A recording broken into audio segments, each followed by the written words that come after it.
Iran Israel के युद्ध के बीच में महाराष्ट्र में लॉकडाउन की चर्चा बहुत ज्यादा जोरों पर है और लॉकडाउन के आदेश के वायरल होते ही तो महाराष्ट्र में हाहाकार मच गया। सीएम फडणवीस ने लॉकडाउन के आदेश के वायरल होने को लेकर आदित्य ठाकरे को जमकर फटकार लगाई है और कहा है कि ऐसे सेंसिटिव मैटर पर बचपना करना छोड़ देना चाहिए। तो क्या है लॉकडाउन का आदेश? आखिर इस आदेश को लेकर क्यों फडणवीस और आदित्य ठाकरे में हो गई तू मैं? सीएम ने जूनियर ठाकरे को क्या लगाई फटकार, आपको सब कुछ बताते हैं। आप भी वीडियो को शेयर करें और अपनी राय कमेंट बॉक्स में जरूर दें।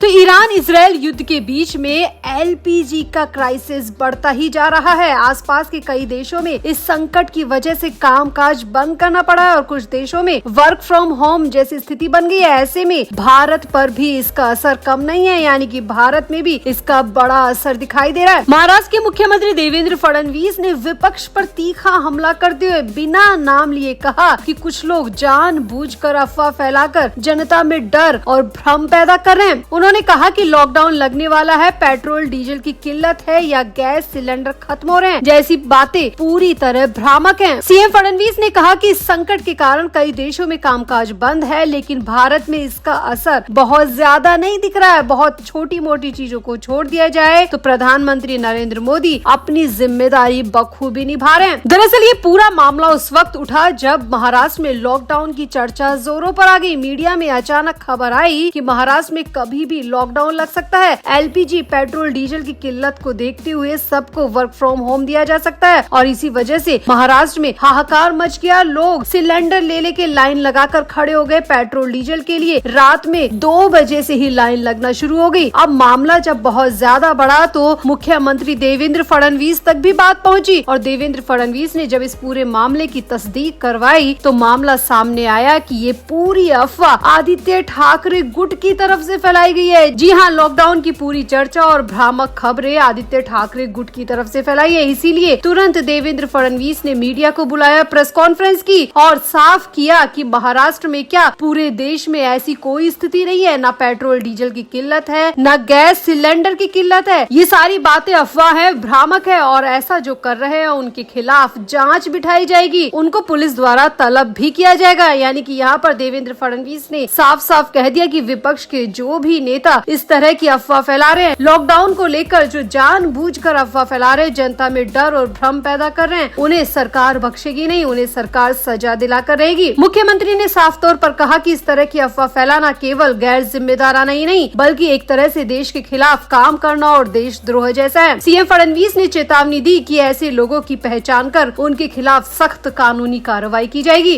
वहीं इसी प्रेस कॉन्फ्रेंस में देवेंद्र फडणवीस ने पीएम मोदी संग बैठक को लेकर भी बात की और कहा कि मैं भारत के प्रधानमंत्री नरेंद्र मोदी का आभार व्यक्त करता हूं। उन्होंने देश के सभी मुख्यमंत्रियों के साथ बैठक की। जिस प्रकार से प्रधानमंत्री मोदी ने वैश्विक संकट की इस स्थिति में नेतृत्व किया है, उनकी सभी मुख्यमंत्रियों ने सराहना की है। देवेंद्र फडणवीस ने कहा कि आसपास के कई देशों में इस संकट की वजह से कामकाज बंद करना पड़ रहा है और कुछ देशों में वर्क फ्रॉम होम की स्थिति बन गई है। ऐसे समय में भारत में पेट्रोल और डीजल की आपूर्ति में कोई कमी आने नहीं दी जाएगी। कीमतों में जो बढ़ोतरी हुई है उसका बोझ भी केंद्र सरकार ने जनता पर नहीं बल्कि खुद उठाया है। सीएम देवेंद्र फडणवीस ने साफ किया कि एलपीजी की आपूर्ति सुनिश्चित की गई है और कमर्शियल एलपीजी की लगभग 70% सप्लाई को बनाए रखने का काम किया गया है। सीएम फडणवीस ने बताया कि पीएम मोदी ने हमें साफ निर्देश दिए हैं कि जो भी अफवाह फैलाकर पैनिक स्थिति बना रहे हैं उनके खिलाफ जांच बिठाएं, उनको पुलिस द्वारा तलब किया जाए, क्योंकि अफवाह फैलाने से देश में कई अलग तरह के संकट पैदा हो सकते हैं। देवेंद्र फडणवीस ने यहाँ पर साफ कह दिया कि देश के लोगों को गलत जानकारी देना, उन्हें भड़काना, देश में घबराहट की स्थिति पैदा करना है, ऐसा करने वाले लोगों के खिलाफ सख्त से सख्त कार्रवाई की जाएगी। देवेंद्र फडणवीस ने साफ साफ कह दिया कि महाराष्ट्र ही नहीं बल्कि पूरे देश में ऐसी कोई भी स्थिति नहीं है। लॉकडाउन की कोई भी दूर दूर तक बात नहीं है, न ही पीएम मोदी द्वारा और न ही महाराष्ट्र सरकार द्वारा। साथ ही साथ सीएम देवेंद्र फडणवीस ने साफ कह दिया कि विपक्ष के जो भी नेता इस तरह की जानबूझकर अफवाह फैला रहे हैं, पैनिक क्रिएट कर रहे हैं, उन्हें सरकार द्वारा छोड़ा नहीं जाएगा। तो कुल मिलाकर यहाँ पर आदित्य ठाकरे देवेंद्र फडणवीस के रडार पर आ चुके हैं, क्योंकि खबरें आ रही है कि आदित्य ठाकरे गुट की तरफ से ही ऐसी अफवाहें फैलाई गई है। तो आपको क्या लगता है, क्या वाकई में ऐसे सेंसिटिव मैटर पर आदित्य ठाकरे गुट को बचपना छोड़ देना चाहिए? क्या इस वक्त देश को एकजुट रहने की जरूरत है या फिर अफवाह फैलाकर पैनिक बनाने की जरूरत है? आपको क्या लगता है? आप भी अपनी राय कमेंट बॉक्स में जरूर दें और वीडियो को भी शेयर करें।